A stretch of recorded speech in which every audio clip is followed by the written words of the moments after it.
The Iraqi army, backed by helicopters, advanced on western Mosul and pushed into the area around the Al-Nuri Mosque. Taking the mosque where Islamic State leader gave a much-publicized sermon in July of 2014 is a symbolic victory for the government, but retaking the old city of Mosul is riddled with challenges. It is one of the toughest areas, and in fact it is difficult, chaotic, and very tight.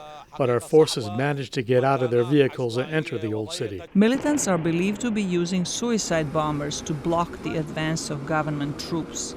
Military officials say fighting in the densely populated old city is extremely difficult. The challenges are firstly how to avoid hitting civilians because they are using them as human shields.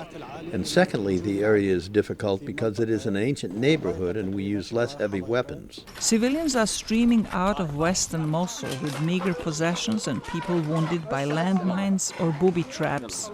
There are bodies lying on the ground. They were killed by booby traps under the car at this corner. They passed and stepped on the wire. There are 15 dead bodies. They've started to rot. We wanted to take them, but the militants didn't let us. They shot at us. The Iraqi government launched a massive U.S.-backed operation in October to retake Mosul from Islamic State. About 250,000 people have been displaced from the area since the battle began. The situation is terrible. Islamic State militants have destroyed us. There's no food, there's no bread, there is nothing. But those who have escaped feel lucky.